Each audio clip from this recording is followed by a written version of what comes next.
Before a single byte of data reaches your phone or television, it passes through a physical connection just like this one. When videos buffer or web pages fail to load, people usually blame their internet service provider. In reality, the bottleneck is rarely the provider's network. The latency and dead zones you experience are almost always the result of outdated hardware or a poorly configured home router. We are going to take a brand new router out of the box and turn it into a high-speed, fully optimized, and secure network, and we are going to complete every step in under 6 minutes. To begin, gather your hardware. You will need your new router, the modem from your internet company, one Ethernet cable, and a laptop or smartphone to access the configuration settings. If your internet service provider gave you a single piece of hardware that acts as both the modem and the router, often called a gateway or combo unit, you need to log into that device's settings and switch it to bridge mode. Bridge mode disables the built-in router, allowing your new standalone router to handle the traffic without interference. Identifying combo units and gathering the correct hardware right now prevents the most common setup failures. With the physical tools ready, we can move directly into installation. Step 1 is deciding where the router will live in your home. Physical placement is a critical factor in maximizing your Wi-Fi speed and range, and it costs exactly nothing to get right. This floor plan diagram illustrates exactly what happens when a router is placed poorly. If you leave the unit on the floor, tuck it inside a media cabinet, or place it next to a metal refrigerator or microwave, those objects absorb and reflect the radio waves. This immediately limits your bandwidth and range before you even turn the device on. Notice what happens on the same layout when we adjust the placement. Routers broadcast signals outward and downward. By moving the hardware to a central, elevated location with clear lines of sight, the radio waves radiate evenly across the entire living space. Next, we connect the cables. Take your Ethernet cable and plug one end into the modem. Plug the other end exclusively into the port on your router labeled WAN, or Wide Area Network. Do not plug this into the LAN, or Local Area Network, ports. The WAN port is the specific gateway designed to receive the internet feed. Now execute the power-up sequence to ensure the devices establish a proper handshake. Plug the modem in first and power it on. Wait exactly 60 seconds for it to fully initialize. Once the modem's indicator lights are stable, plug in and power on the router. Optimal placement and correct cabling ensure the signal can reach your devices. Without this physical setup, digital tweaks won't eliminate dead zones. With the hardware powered on, take your laptop or smartphone and connect it to the new router.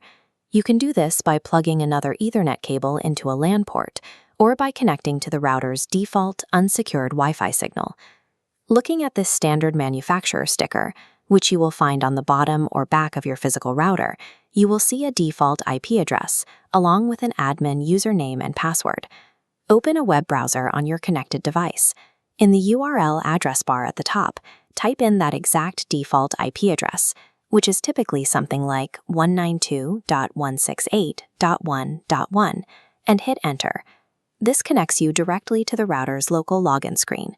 At the prompt, enter the exact default admin credentials you found on the hardware sticker. This bypasses the security gate and gives you access to the internal settings. Most routers will immediately launch an initial setup wizard. This logic tree shows the critical juncture in that wizard, selecting your internet connection type. The path you take depends entirely on how your internet is delivered to the house. If you have standard cable internet, select DHCP, which stands for Dynamic Host Configuration Protocol. This allows the router to automatically receive an IP address from your provider. If you use DSL or certain fiber connections, select PPPoE, or Point-to-Point Protocol over Ethernet. PPPoE will require you to manually type in a specific username and password provided by your internet company. Logging into the admin panel and assigning the correct protocol links your home hardware to the global internet. The connection is live, but it is currently vulnerable. We need to customize the network's public name and lock down its security parameters. First, locate the wireless settings to change the SSID, or Service Set Identifier. This is the public name of your network. Create a unique name you can easily recognize, but never include personal information like your name, phone number, or street address. There is an option to hide your SSID from public broadcast. Leave this option off. Hiding the SSID does not secure your network from determined attackers. It only creates frustrating connection hurdles for you and your guests. You will notice settings for two primary Wi-Fi bands, 2.4 GHz and 5 GHz. The 2.4 band offers range and punches through thick walls, while the 5 band provides higher speed for devices nearby.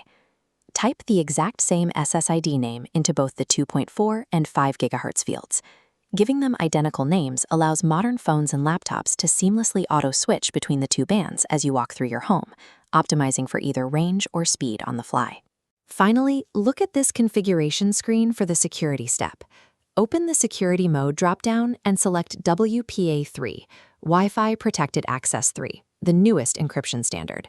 If you have older devices, select WPA2/WPA3 Transitional. Then move to the password field and type in a robust passphrase of at least 12 characters. Using a generic name and WPA3 encryption secures your traffic, ensuring the network is private and inaccessible to outside users. Click Save to apply all of these final settings in the admin panel. The router will perform a full reboot, which takes a minute or two. Once the lights stabilize, open the Wi-Fi settings on your phone or laptop, find your newly named network, and enter your 12-character password. To verify the setup, open a browser and run a standard speed test. This dial shows the data transferring in real time, climbing to the peak capacity of your internet plan. Your home network is now properly placed, correctly cabled, and securely configured. By addressing the hardware and the settings deliberately, the buffering and latency issues are resolved. If you live in a multi-story home larger than 3,000 square feet and still find signal drop-offs at the far edges of your property, a single router may not be enough. Check out our follow-up guide on configuring mesh Wi-Fi systems to extend this exact setup. Taking 6 minutes to intentionally control your physical placement and digital routing protocols ensures your devices get the speed you actually pay for. You now have a fast, frustration-free connection built to last.